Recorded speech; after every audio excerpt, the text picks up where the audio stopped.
今回は、小学生の時最強だと思っていたノーマルカードをまとめてみました。最近の若者はあまりピンとこないかもしれませんが、そんな時代もあったのかと感じていただければ幸いです。また、我々おじさん世代は色々と面白いかと思います。当時の懐かしく面白かったあの頃を思い出しながら、どうか最後までご覧ください。それでは、早速参りましょう。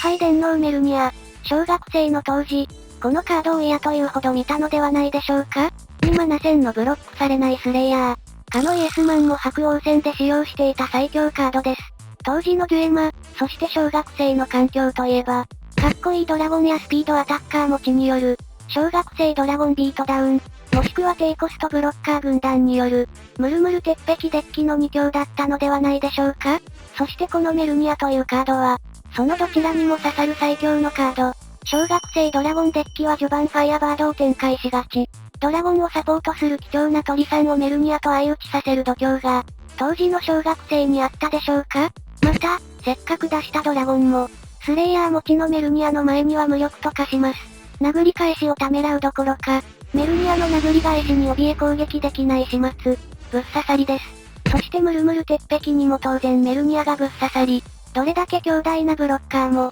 こいつの前では意味をなしません。さらにこいつはリキッドピープルという種族持ち、つまりクリスタルランサーやパラディンなど、強力なフィニッシャーに化けることもできるため、相当強力な一枚だったでしょう。ちなみに現代デュエマでは、メルニアの関連カードがいくつか登場しております。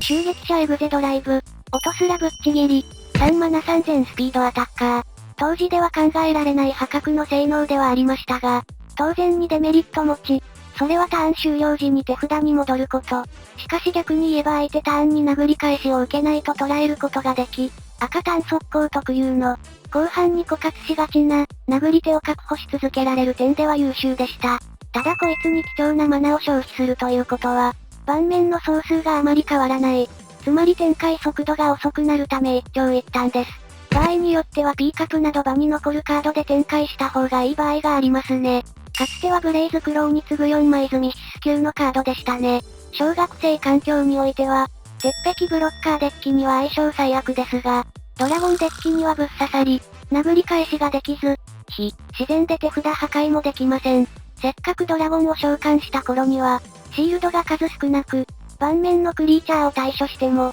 手札に返ったエグゼドライブを止める術がなく、敗北してしまうケースが多々見受けられました。そのため、実質対策不能のカードと化していたこのカード。皆さんはどのように対策していましたか？こいつも現代では関連カードがいくつか登場していますね。弾丸闘魂スケルハンター。こいつの登場は小学生環境を大きく変えました。その理由はこいつの能力にあります。3マナ戦で攻撃もブロックもされない。デメリットとしてクリーチャーを攻撃できない。以上。つまりこいつのコンセプトは触れられない。攻撃もブロックもできないとは、それすなわちクリーチャーからの直接的な干渉を受けないということ。ブロックもできなければ、返しのターンで殴り返しもできないため、小学生ブロッカーデッキは事実上の滅亡を迎えました。呪文でよくね、クリーチャーの効果でよくねと感じた皆様。当時のカードプールでは、相手のクリーチャーを破壊できるカードは限られており、そして小学生というさらに限られたカードプールで戦う環境の中で、デモ班などがたくさん積めるなんて現実的ではなかったのです。そこに文明などを考慮すれば、小学生ブロッカーデッキにこいつがガン刺さりなのはお分かりいただけるでしょう。小学生ドラゴンデッキ派閥だった者たちは、危機としてこいつをわざわざ採用していましたね。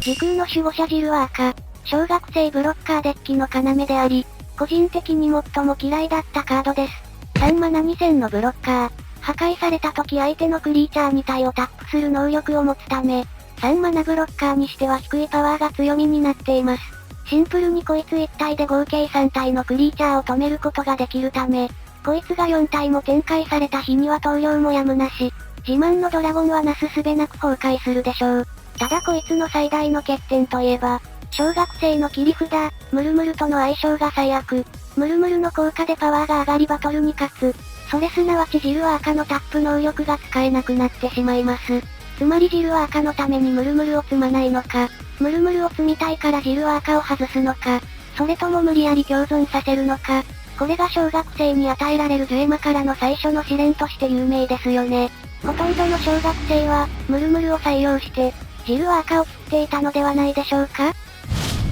高侵入ガルドス。3マナ5戦で相手プレイヤーを攻撃できず、ターン終了時に手札に戻るドラゴン。つまりクリーチャー除去専門のカードになりますね。これまでエグゼズワイバーンがその役割を担っていましたが、ガルドスはドラゴンのため鳥たちの恩恵を受けることができます。これにより散ったペロルでアンタップキラーと化し、ガルドスで相手のクリーチャーを破壊していく小学生除去コントロールは、まだ陣形をなせていない小学生ブロッカーデッキにぶっ刺さり、序盤のムルムルや小型ブロッカーを一方的に破壊し続け、マナが溜まったら大型ドラゴンを召喚。これまで若干ブロッカーデッキが優勢だった情勢が、このカードの登場でその均衡が保たれました。ガルドスでシールドを攻撃してしまっていた方、もう時効ですので正直に出頭することを推奨します。